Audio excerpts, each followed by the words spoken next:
Nafiri dan bunyikanlah, Yesus mau datang segera. Nyanyi musafir dan pujikanlah, Yesus mau datang segera. Shalom, selamat datang. Terima kasih saya ucapkan kepada Anda semua. Terima kasih karena meluangkan masa Anda yang berharga untuk kita dapat berada dalam pertemuan online ini. Terima kasih sekali lagi saya ucapkan. Saya mendoakan Anda agar sentiasa sehat, damai, dan sentiasa berada dalam lindungan Tuhan. Tanpa membuang masa Anda, mari kita lihat tajuk yang kita akan belajar pada hari ini. Satu tajuk yang sangat sering Anda dengar, mungkin Anda sendiri sering mengkhotbahkannya. Tetapi saya rasa tidak ada salah untuk kita memikirkan kembali ataupun menyegarkan kembali pikiran kita tentang hal ini karena keindahannya tidak pernah hilang. Tajuk yang saya akan bawakan pada hari ini adalah kedatangan Yesus kali yang kedua. Ini adalah doktrin yang ke-25 Gereja Masehi Advent hari yang ke-7, dan saya rasa untuk Kristen-Kristen yang lain juga, mereka juga memiliki dasar ini dalam gereja mereka karena ini adalah tentang kedatangan Tuhan. Tidak ada, saya rasa, tidak ada seorang Kristen sejati yang tidak rindu untuk Yesus datang lagi. Datang kali yang kedua. Sebelum kita teruskan, mari kita berdoa. Bapa kami di dalam kerajaan surga, pada saat ini ya Tuhan, saya bersama-sama dengan rekan-rekan yang menonton pada sekarang ini, ya penonton-penonton dimanapun mereka berada, kami akan mempelajari tentang kedatangan Tuhan. Satu hal yang sudah sering kami dengar, namun hal itu harus menjadi yang terutama dalam pikiran kami, karena Tuhan sudah mau datang dan kami harus segera mempersiapkan. Bapa di surga, biarkan perkataan hamba-Mu sederhana membawakan pelajaran ini. Lindungi hamba di belakang salib-Mu agar hanya cahaya salib-Mu yang kelihatan dan hamba semakin kecil.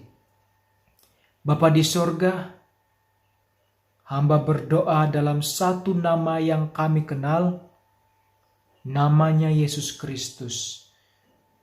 Amin. Kedatangan Yesus kali yang kedua, bukankah itu adalah penantian kita selama ini?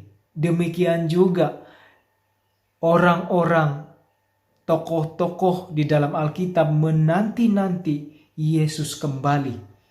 Sejak manusia jatuh ke dalam dosa, manusia sudah mulai merindukan Yesus untuk kembali.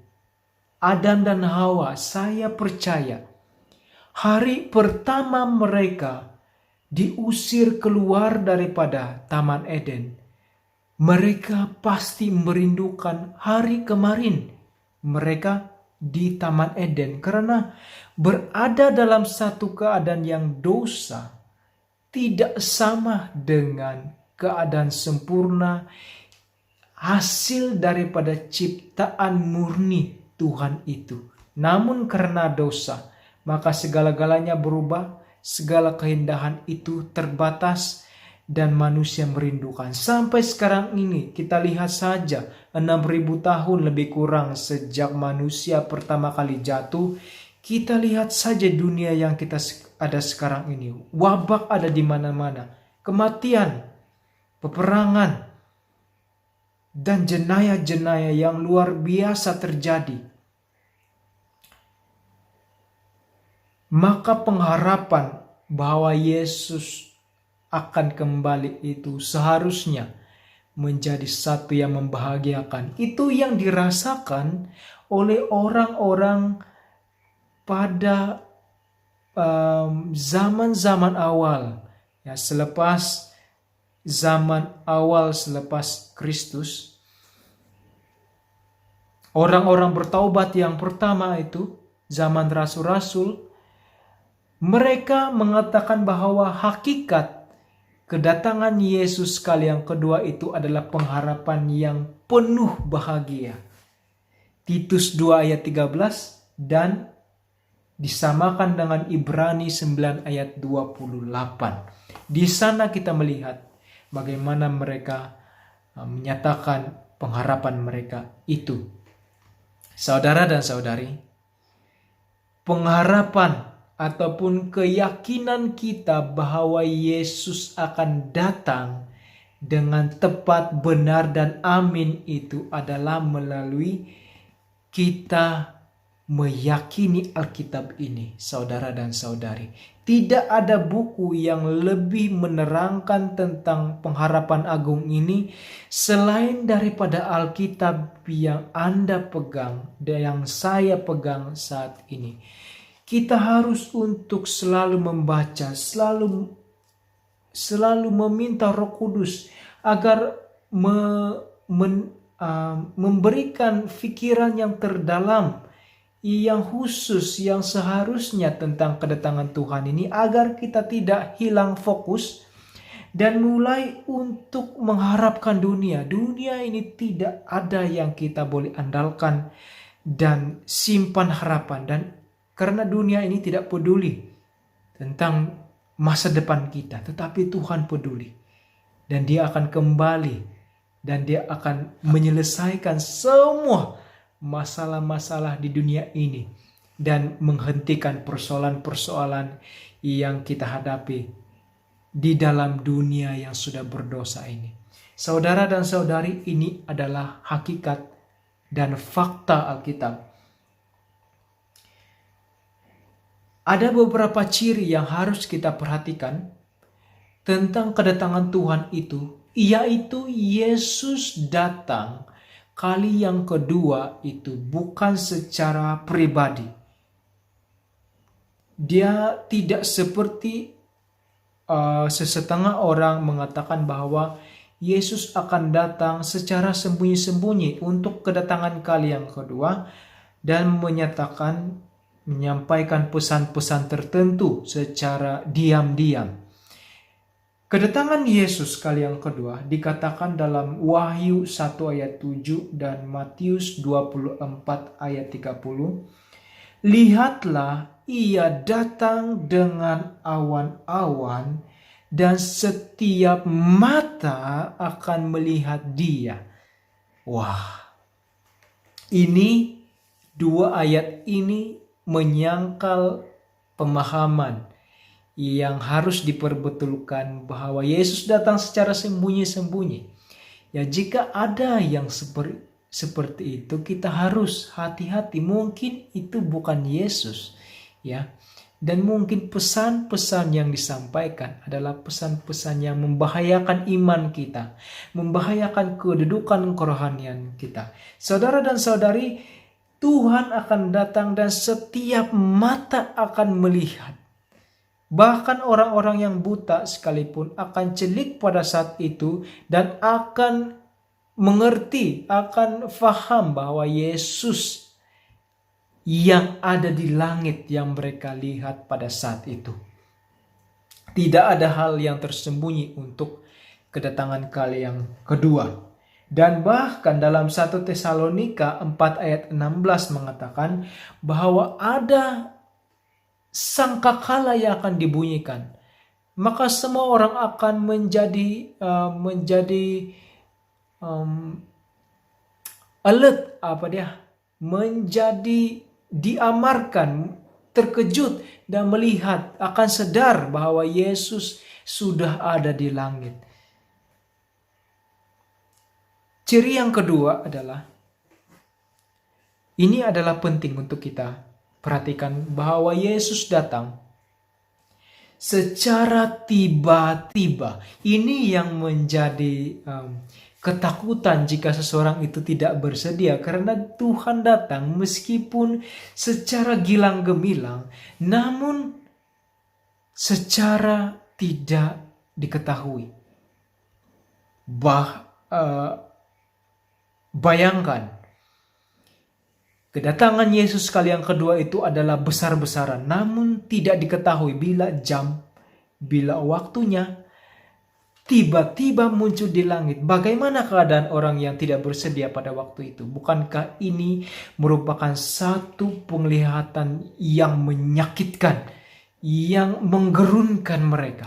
Semoga kita tidak terlibat dalam golongan orang-orang tersebut. Dan kedatangan Yesus kali yang kedua melengkapkan nubuatan-nubuatan. Saudara dan saudari, seperti yang kita lihat, saya telah sampaikan tadi, bahwa Alkitab ini memberikan bukti bahwa Yesus akan datang jika kita kaitkan dengan doktrin-doktrin yang lain tentang nubuatan. Contohnya, nubuatan dalam buku Daniel, patung Nebukadnezar itu melambangkan kerajaan-kerajaan dunia, daripada Babylon dan seterusnya sampai ke bawah, sudah dilengkapi secara kronologis. Kepala, dada, pinggang itu semua sudah digenapi, yaitu kerajaan-kerajaan yang berturutan daripada sejak zaman Daniel. Kerajaan kepala daripada emas itu adalah dari kerajaan Babylon, kerajaan Media Persia, Yunani, kerajaan Roma, dan akhirnya kita sekarang ini berada di kerajaan di jari kaki, di mana Roma telah terpecah. Kalau secara kronologi dibuktikan dengan tepat, tergenapi secara tepat bagaimana kerajaan kepala, dada, pinggang, paha itu tergenapi, kita akan dapat yakin bahwa peristiwa seterusnya juga akan digenapi. Apa peristiwa seterusnya? Itu adalah kerajaan batu yang akan menghentam patung itu, dan kerajaan batu itulah yang akan kekal selama-lamanya. Itu adalah kerajaan Tuhan. Dan kerajaan manusia akan berakhir. Kita boleh yakin jika nubuatan dibukti pada masa lalu, maka nubuatan akan terbukti pada masa hadapan. Itu sebabnya kita penting untuk mempelajari buku ini yang disebut Alkitab. Dan kedatangan Yesus itu adalah untuk mengumpul orang-orang yang terpilih, yang sudah menang, yang sudah melalui banyak penderitaan namun tetap bertahan. Matius 24 ayat 13 mengatakan, tetapi mereka yang bertahan sampai pada kesudahannya akan selamat. Itulah orang-orang yang Tuhan akan bawa kembali masuk ke dalam kerajaan surga. Dan dalam masa yang sama, orang-orang yang durhaka akan dihukum dalam kematian kekal. Wah, ini satu yang menggerunkan, karena kita tidak dapat membawa keluarga kita. Kalau kita selamat, belum tentu orang lain selamat. Kalau orang lain selamat, belum tentu kita juga selamat masuk ke dalam kerajaan surga, karena ini adalah komitmen pribadi. Dan satu hal yang menakutkan adalah di dalam Alkitab mengatakan ramai orang yang memilih jalan yang lebar, tetapi jalan yang sempit hanya sedikit orang yang melalui. Ikut logiknya, mungkin saja sedikit orang yang ada di dalam kerajaan surga jika dibandingkan dengan orang yang tidak selamat. Menakutkan. Semoga kita tidak terlibat dalam golongan-golongan yang tidak terselamat. Saudara dan saudari, kedatangan Yesus juga dibuktikan melalui tanda-tanda alam, seperti yang dinyatakan dalam Lukas 21 ayat 25, ada tanda-tanda di langit, bulan, matahari, dan bintang. Semua ini Lukas 21 ayat 25 ini memberikan bukti bahwa nubuatan yang panjang 1260 tahun masa penganiayaan orang-orang Kristen itu berakhir. Ya, ini adalah bukti melalui nubuatan. Contohnya pada tanggal 1 November 1755 ada satu gempa bumi yang besar yang berlaku di Lisbon. Juga dalam tanggal 13 November 1833 benda-benda angkasa bergoncangan, bintang-bintang berguguran seperti sepohon ara yang digoncang dan menjatuhkan buah-buahnya yang mentah. Sangat hebat penglihatan itu, dan itu semua sudah tergenapi, dan kita sekarang ini sudah lebih dekat daripada tahun-tahun yang telah dinyatakan ini. Tidak semakin jauh daripada kedatangan Tuhan, semakin dekat. Jadi kita harus ada cukup alasan untuk bersedia. Saudara dan saudari, juga ada tanda-tanda di dalam bidang agama, karena segala sesuatu ini adalah agama, ya.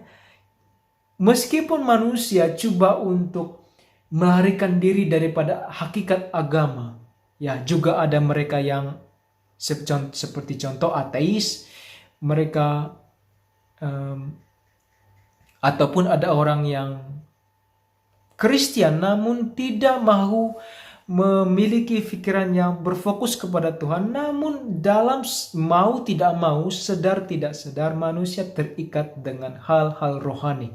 Dan yang akan mengakhiri dunia ini juga adalah hal kerohanian, yaitu kedatangan Yesus kali yang kedua yang sedang kita bincangkan ini. Itu adalah termasuk dalam kategori rohani. Jadi kita tidak dapat lepas daripada itu. Dan tentunya ada tanda dalam bidang rohani ini. Contohnya adalah ada kebangkitan dalam bidang agama, sama ada positif ataupun negatif. Yang pertama adalah Injil kerajaan dunia itu akan diberitakan ke seluruh dunia. Dalam Matius 24 ayat 14 mengatakan, dan Injil kerajaan ini akan diberitakan di seluruh dunia menjadi kesaksian bagi semua bangsa. Maka itu akan tiba kesudahannya. Injil akan menyelesaikan pekerjaan di dunia ini. Penyebaran Injil itu akan menjadi tanda terakhir bahwa Yesus sudah benar-benar mahu datang. Ya. Mari kita terlibat dalam penginjilan pada hari ini, saudara dan saudari. Dan juga tidak lepas juga daripada tanda-tanda yang negatif, seperti contoh, ya, hal-hal yang ada di sini ada hal-hal yang sensitif, namun ingin saya ringkaskan bahwa akan ada penganiayaan juga daripada lawan daripada pengikut Tuhan ini, yaitu penentang Tuhan yang juga datang daripada institusi-institusi agama. Mereka akan menganiaya umat-umat manusia, umat-umat Kristen yang percaya kepada Yesus Kristus, seperti mana mereka menganiaya pada zaman kegelapan. Masa-masa kegelapan 1260 tahun itu akan berulang. Tidak ada sesuatu yang baru di bawah matahari. Dan ini juga menjadi tanda kepada kedatangan Tuhan. Dalam Matius 24 itu kita boleh baca. Di sana dinyatakan dengan jelas. Itu adalah nubuatan Yesus sendiri. Yesus sendiri mengeluarkan nubuatan, yaitu dalam Matius 24. Di sana dikatakan akan ada bencana, deru-deru perang, kabar-kabar tentang perang. Akan ada wabak pestilence yang kita hadapi sekarang ini. Itu ada dalam nubuatan. Tetapi harus kita tahu bahwa disebut di sana, Yesus mengatakan bahwa itu barulah permulaan penderitaan menjelang zaman baru. Kita akan melihat bahwa pembinasa keji itu berdiri di tempat kudus dan akan menganiaya orang-orang kudus milik yang maha tinggi. Saudara dan saudari, Kita akan melihat kemunduran daripada bidang agama. Kita harus pada sekarang ini, dalam masa-masa yang singkat, dalam masa-masa yang genting ini, kita harus mempersiapkan, bahkan mungkin harus lebih segera daripada kesempatan-kesempatan yang sudah ada sebelum ini, namun kita lewatkan. Kita masih ada masa, saudara dan saudari, kita masih ada masa untuk mempersiapkan keluarga kita, orang-orang yang kita sayangi, orang-orang yang kita kenal untuk masuk ke dalam kerajaan surga. Saudara dan saudari, untuk menutup pelajaran pada hari ini, saya ingin untuk membawa kita berpikir satu ilustrasi. Ilustrasi ini saya cipta sendiri. Bukan begini keadaan nanti pada waktu kedatangan Tuhan. Namun, saya coba menimbulkan emosi. Emosi kita agar kita lebih memperhatikan dengan seksama hal tentang kedatangan Tuhan ini. Saya ingin kita untuk membayangkan. Saya ingin kita membayangkan bahwa pada kedatangan Tuhan nanti, kita sedang berdiri, melihat ke langit dengan gembira, dengan rasa bahagia. Yesus sudah datang dengan malaikat yang beribu-ribu kali laksa. Tidak terhitung kemuliaan Tuhan pada saat itu. Dan kita melihat orang-orang bangkit daripada kuburan dan diangkat lebih dahulu ke atas. Dan kita yang hidup sampai Yesus datang itu menunggu giliran kita untuk diangkat. Dan kita dapat melihat satu persatu diangkat dan akhirnya giliran kita yang sampai. Dan kita terangkat dan kaki kita mulai terapung daripada tanah. Dan kita merasakan diri kita semakin tinggi ke udara. Dan kita melihat bahwa kita semakin dekat kepada hadirat Tuhan. Namun, ketika kita melihat ke bawah, kita mendapati orang-orang yang kita kenal ada di sana, di bawah sana.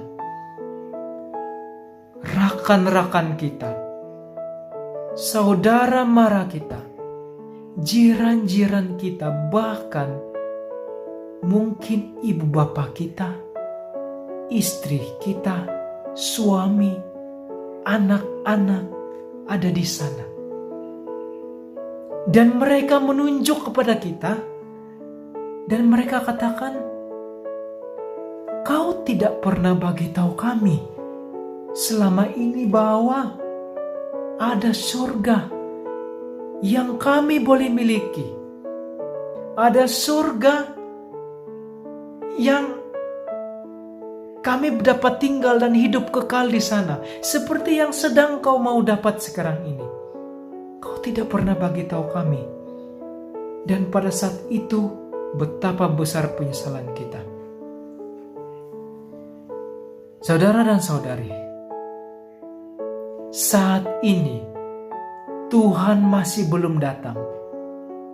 Kita masih ada kesempatan untuk memberitahu orang-orang yang kita sayang, untuk setiap hari menguatkan mereka, setiap hari memberitahu kepada anak-anak kita, istri, suami, ibu, bapak, saudara mara, semua mereka, untuk mengingat tentang hakikat ini, bahwa Tuhan akan segera datang. Tuhan akan segera datang dan tidak ada penundaan lagi.